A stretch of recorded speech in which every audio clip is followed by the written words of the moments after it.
tout d'abord, un tout grand merci à l'UE de m'accueillir aujourd'hui.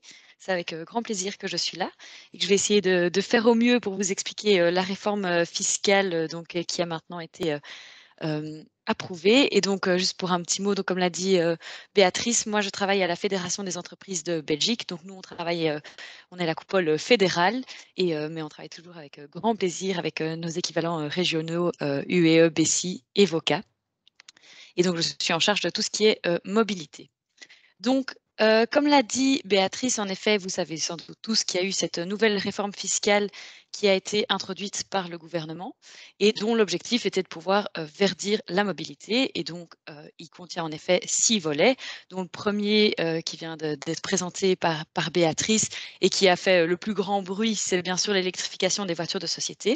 Mais comme on vient de le voir aussi, il y a un manque encore criant de nombre de bornes de recharge. Et donc, ça nous permet toujours de discuter de la question de l'œuf et de la poule parce que c'est vraiment un souci. Et donc, le gouvernement a, à côté de ça, décidé de mettre aussi des leviers pour pouvoir accélérer la mise en place des bornes de recharge. Et donc, ça tant au niveau des entreprises que des particuliers. Et donc, à côté de ça, il y a encore eu 3 autres volets où c'est pour encourager les camions, la simplification pardon, du budget mobilité et encore un petit point sur la taxation des produits énergétiques. Mais donc, ceci a été approuvé. Et donc maintenant, je vais vous présenter les 2 mesures phares pour aujourd'hui qui concernent donc les bornes de recharge. Donc tout d'abord, pour les entreprises, il y a donc eu une déduction des frais majorés. Donc ça concerne bien seulement les entreprises pour qu'elles puissent installer des bornes de recharge sur leur site. Donc jusqu'à présent, c'était déjà déductible à 100%, mais pour pouvoir encourager encore plus l'installation de ces bornes, le gouvernement a décidé de faire une déduction majorée, c'est-à-dire que pour toute installation ou tout frais qui aura été fait du 1er septembre 2021 au 31 décembre 2022, on aura droit à une déduction en tant qu'entreprise de 200%. Et après ça, du 1er janvier 2023 au 31 août 2024, ce sera une déduction de 150%. Et donc, pourquoi est-ce qu'ils ont fait ça? C'est dégressif parce que, principalement, ils veulent s'assurer que justement les entreprises aillent au plus vite pour les installer. Alors, bien sûr, par rapport à ces bornes de recharge, il y a eu plusieurs conditions qui ont été mises. Donc, tout d'abord, une petite condition plus comptable, c'est l'amortissement doit être linéaire sur au moins 5 périodes imposables. Et ensuite, surtout, ça c'est une condition vraiment importante, la borne doit être intelligente, c'est-à-dire qu'elle doit être reliée à un système de gestion de l'énergie. Et donc ça, j'imagine que les intervenants après moi pourront mieux expliquer. Mais donc, ce sont des bornes qui permettent de gérer le temps de chargement et la capacité de recharge. Et donc, ça permet d'éviter surtout une surcharge du réseau. On sait que, par exemple, à Bruxelles, c'est le grand risque et je pense d'ailleurs partout en Belgique. Et c'est aussi de permettre une plus grande flexibilité et d'autant plus si on va vers plus d'énergie verte, ça permettra de mieux gérer le flux sur les réseaux. Et donc par rapport à ça, la loi précise aussi que donc c'est seulement les bornes de recharge qui, doivent répondre à des protocoles standardisés, mais ça, je pense que tous les acteurs, vont dans ce sens-là. Et alors une autre condition vraiment importante, c'est que ces bornes doivent être accessibles au public. Et donc là, qu'est-ce qu'on entend par public? Ça veut dire que déjà, elles doivent être accessibles soit pendant les heures d'ouverture normales de l'entreprise, soit pendant les heures de fermeture de l'entreprise. Donc ça, c'est un peu à l'entreprise de voir quand elle peut mettre à disposition ou non ces bornes. Quand on parle de public, le cabinet a bien précisé qu'on parlait des tiers et donc c'est pas seulement limité aux travailleurs et aux clients de l'entreprise, à ses clients directs, ça doit vraiment être accessible à un public plus large et elles doivent être notifiées auprès du service public fédéral Finances. Donc ça, c'est parce qu'en réalité, il y a des sites, entre autres, même européens, qui reprennent aussi toutes les bornes de recharge pour vraiment pouvoir créer ce réseau. Et donc, on doit pouvoir reprendre ces bornes de recharge sur ce site pour voir voilà, le réseau qui se crée tant en Belgique, mais aussi à une échelle européenne. Donc, au niveau de cette accessibilité au public, j'imagine qu'il va y avoir pas mal de questions aujourd'hui.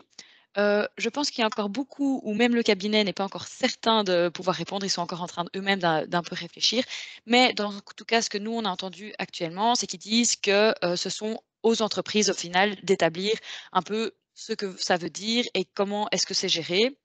Et donc c'est aux entreprises de pouvoir, en fait, traiter cette question et de mettre en place une politique selon, laquelle les tiers peuvent avoir accès à leurs bornes de recharge. Donc quelles mesures? Est-ce qu'ils ont besoin d'un laissez-passer pour pouvoir, accéder ou non? Est-ce qu'ils doivent payer? Et si oui, bien, quel est le montant, et cetera. Mais ça, il y a aussi des règles qui sont établies actuellement, au niveau européen et il y a des règles qui sont encore en train d'être établies, je pense, au niveau belge. Hem, mais donc voilà, c'est laissé à la discrétion, des entreprises. Donc bon, ça laisse encore un peu un flou, mais qu'on espère qu'il va être très rapidement, éclairci. Et donc par contre, cette politique d'accessibilité au public, elle devra bien sûr pouvoir être transparente et pouvoir être soumise à l'administration. Donc voilà, ça c'est pour, les entreprises, pardon. Et donc à côté de ça, il y a aussi un levier qui a été mis en place pour les particuliers, où là, il s'agit d'une réduction d'impôt pour l'installation des bornes de recharge. Donc à nouveau, là, il y a aussi des conditions qui ont été mises. Donc bien sûr, ça doit être une borne qui doit être mise à domicile, donc là où le contribuable, la personne, a établi son domicile au 1er janvier de l'exercice d'imposition.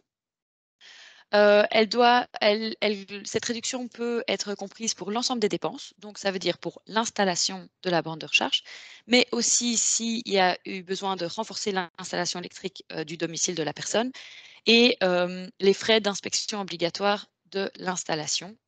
Parce que ça, c'est également une des conditions qui vient juste après, c'est que, il la borne doit, il faut qu'il y ait une inspection d'un organisme agréé. Alors ça peut être établi, la borne de recharge peut être mise en place tant par un locataire qu'un propriétaire. Ça, c'est pas, nécessaire d'être le propriétaire. Chaque contribuable y a droit une seule fois. Et donc ces règles-là, on pourrait se poser un peu des questions en tant que locataire, si on déménage après 10 ans, donc ça j'imagine que c'est peut-être une condition qui évoluera encore. Et alors à nouveau, ça doit être une borne de recharge comme intelligente, donc comme pour les entreprises. Comme je vous ai dit, l'installation devra être contrôlée après avoir été mise en place. Et condition supplémentaire assez importante, et ça on est déjà content qu'il ne faut pas pour les entreprises, mais ça doit être de l'électricité verte, ce qui est quand même compliqué aussi, de pouvoir, vérifier tout de suite. Mais donc ça veut dire que c'est par, deux possibilités, soit via un contrat d'énergie 100% verte, auprès d'un distributeur d'énergie, soit, par des sources propres d'énergie renouvelable. Donc typiquement, quelqu'un qui aurait, des panneaux solaires chez lui, dans ce cas-là, c'est tout à fait OK. Alors cette réduction d'impôt pour les particuliers, c'est un budget de maximum 1 500 €, donc pour, l'ensemble, comme j'ai dit, des dépenses. Et donc à nouveau, ils ont mis, un taux dégressif. Donc c'est pour toutes les dépenses qui ont été payées entre le 1er septembre 2021 et le 31 août 2024. Et donc à nouveau, là, on démarre avec 45 de réduction et puis c'est dégressif avec 30 et puis 15. Et toujours la même raison, de pouvoir essayer de mettre au plus vite, un nombre de bornes de recharge, en place. Et bien entendu, juste petite information, tant pour les entreprises que pour les particuliers. Donc comme vous voyez, c'est à chaque fois, ça commence au 1er septembre 2021 et donc la loi a été votée après, mais ces articles sont d'application de manière, rétrospective, donc ça commence bien, à partir du 1er septembre 2021. Alors et maintenant, donc voilà, je pense que le gouvernement a été très, très vite sur, cette réforme, fiscale. Même pour nous, ça a été, très rapide pour pouvoir réagir, c'était, assez compliqué. Heu et donc je pense, comme pour avoir eu une présentation du cabinet, Van Petegem, la semaine dernière, si je ne me trompe pas, on voit qu'eux-mêmes ne savent pas encore répondre à toutes les questions. Mais donc, ils nous ont promis qu'il y avait un FAQ qui arrivait, rapidement pour pouvoir répondre à un maximum des questions. Et donc je pense qu'aujourd'hui, c'est une belle occasion aussi, je vais essayer de répondre à un maximum de questions, mais toutes celles à laquelle, je ne pourrais pas répondre, je les transmettrai directement au cabinet, en espérant soit avoir une réponse directe et de pouvoir vous la transmettre, bien entendu, mais sinon aussi ça pourra quand même les alerter sur des points qu'il faudra absolument éclaircir. Et pour information, à côté de ça, donc dans un cadre un peu plus large, il y a aussi encore, on sait, de nombreuses questions en suspens concernant le remboursement de l'électricité, les remboursements de la TVA, et cetera, et cetera. Donc, en tout cas au niveau de la FEB, on avait déjà fait, un position paper il y a quelques mois qu'on avait remis aussi au gouvernement avec justement toutes ces questions qui étaient encore en suspens concernant principalement les bornes de recharge et l'électricité qui était utilisée pour les voitures électriques de société. Et donc là, l'administration nous a promis qu'une circulaire était en cours de rédaction et qu'elle serait bientôt publiée.